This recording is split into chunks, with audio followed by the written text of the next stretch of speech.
നിങ്ങൾ ഒരു രാജ്യത്ത് പോകുമ്പോൾ ചിന്തിക്കേണ്ട ഒരു കാര്യം, ആ രാജ്യത്തെ ലാംഗ്വേജിന്റെ ബേസിക് ലെവലിൽ നിങ്ങൾ അറിഞ്ഞിട്ട് പോകുക, അല്ലെങ്കിൽ ആ രാജ്യത്ത് എന്താണോ സ്കിൽഡ് ആ കോഴ്സിനെ പോകും. ഇപ്പൊ ജർമ്മനിയിൽ നിങ്ങൾ ബിസിനസ് മാനേജ്മെന്റ് പഠിക്കാൻ പോകുന്നതിനേക്കാളും കുറച്ചുകൊണ്ട് എന്നുള്ളത് ഞാൻ പറയും ചിലപ്പോൾ ഫ്രാൻസിലായിരിക്കും. കാര്യം യൂറോപ്പിന്റെ ബിസിനസ് ക്യാപിറ്റൽ എന്ന് പറയുന്നത് ഫ്രാൻസാണ്. ലക്സംബർഗ്, യൂറോപ്പിൽ തന്നെ മെജോറിറ്റി ഓഫ് ദ ആൾക്കാർ ഇംഗ്ലീഷ് സംസാരിക്കുന്ന സ്ഥലമാണ് ലക്സംബർഗ്, ഫിൻലൻഡ്, നെതർലൻഡ്. അവിടെയാണ് ഈ നമ്മുടെ ഇൻഷുറൻസ് കമ്പനികളുടെയും ബാങ്കുകളുടെയും ഹെഡ് ഓഫീസ് ഒക്കെ വന്നിട്ട് ലക്സംബർഗിൽ. നേരെ മറിച്ച് ബയോമെഡിക്കലോ അല്ലെങ്കിൽ ഓട്ടോമൊബൈലോ മെക്കാനിക്കലോ ആണെങ്കിലും ഞാൻ പറയും ജർമ്മനിയാണ്. റീസൺ അതാണ്. മെഡിക്കൽ ഫീൽഡിൽ എപ്പോഴും ശ്രദ്ധിക്കുക, നമ്മൾക്ക് ചുമയ്ക്ക് മരുന്ന് മേടിക്കാൻ വരുന്ന ഒരു രോഗിയോട് ചുമ കൂടാനുള്ള മരുന്ന് കൊടുത്തിട്ട് കാര്യമില്ല, അല്ലേ?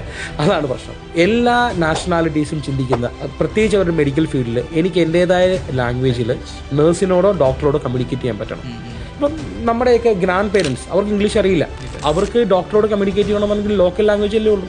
അതുകൊണ്ടാണ് ആ രാജ്യങ്ങൾ നിർബന്ധം പിടിക്കുന്നത് അവിടുത്തെ ലോക്കൽ ലാംഗ്വേജ് ഫ്ലുവൻ്റ് ആയിട്ട് സംസാരിക്കാനും അറിയാനും പറ്റിയാലും മാത്രമേ അവരുടെ മെഡിക്കൽ ഫീൽഡിൽ കയറാൻ പറ്റൂ. ഇതറിയാതെയാണ് കുട്ടികളോടെ പോകുന്നത്. പിന്നെ ഇവരെന്തിനും നിർബന്ധിതരാവും, കെയർ ഹോമിൽ വർക്ക് ചെയ്യാൻ നിർബന്ധിക്കും. നിങ്ങൾ എത്ര നാൾ ഒരു പ്രായമുള്ള അപ്പച്ചൻ്റെയും അമ്മച്ചിയുടെയും ഈ പറഞ്ഞ നാപ്കിൻ മാറ്റി പ്രശ്നമാണ്. നിങ്ങളുടെ ജോബ് സാറ്റിസ്ഫാക്ഷൻ നിങ്ങളെ തിരിഞ്ഞു കുത്തിക്കൊണ്ടിരിക്കും 2 വർഷം കഴിയുമ്പോൾ. ഓർക്കുക, നമ്മൾ പഠിക്കാൻ പോകുന്നതും സ്വപ്നം കാണുന്നതും ഒരു വൈറ്റ് കോളർ ജോബ്, അവിടെ ചെന്ന് ചെയ്യുന്നതും ഇതുമാതിരി അടിമപ്പണികൾ. ഇപ്പോഴാണ് പതുക്കെ റിയലൈസ് ചെയ്ത് തുടങ്ങുന്നത് ഇത് വേണ്ടായിരുന്നു. ഞാൻ പറയുന്നത് നിങ്ങൾ വിശ്വസിക്കേണ്ട. നിങ്ങൾക്ക് ഈ കാര്യങ്ങളൊക്കെ സെർച്ച് ചെയ്യാനായിട്ട് ഗവൺമെന്റുകളുടെ ഒഫീഷ്യൽ വെബ്സൈറ്റ് ഉണ്ട്, യൂണിവേഴ്സിറ്റികളുടെ വെബ്സൈറ്റ് ഉണ്ട്. ഇതൊക്കെ നിങ്ങൾക്ക് സെർച്ച് ചെയ്യാം. എന്നിട്ട് എന്നോട് ക്രോസ് വെയർ ചെയ്യാം. സാറെന്ന് എന്നോടൊരു കാര്യം പറഞ്ഞു, അത് ശരിയാണോ അല്ല തെറ്റാണോ.